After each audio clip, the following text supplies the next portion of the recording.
Think about it, the more I realize that, you know what, we probably need a hybrid of the two.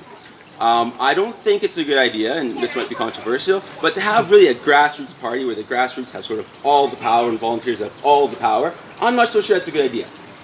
And I'll give you an example. Howard Dean tried to implement that in the United States when he ran for president. And he had all these tools, and it was a 50 state strategy, and he gave people all sorts of tools in order to organize themselves, and they had them organize themselves. The problem was that people went off in different directions. There was no coherency. People are saying something in one state, saying a different thing in another state. People were making mistakes. People weren't targeting properly. And it ends up that Howard Dean got only 15 delegates to that presidential convention. He was actually in the lead at the beginning, and he crashed completely. Had only 15 delegates at the end of that presidential convention, out of 2,000, sort of lost spectacularly. So I think if we just go to that sort of full out, we're going to give control of the members, be completely grassroots, that might not be a great idea.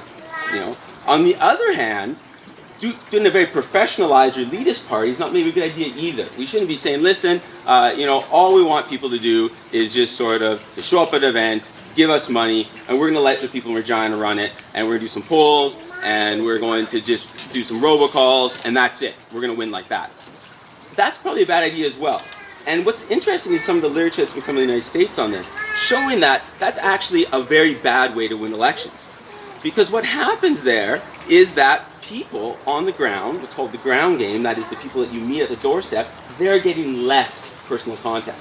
And the American political science has done all of these experiments showing that, you know what, the best way it is to get somebody to vote for you, get somebody out to vote, is a person at the door.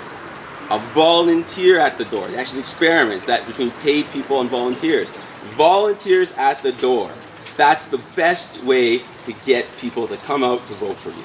And so what they said very clearly is, one of all their experiments, the worst one you could do was a robocall. That gave absolutely nothing, right? Because people hear them, they barely know what they're talking about, they hang them up.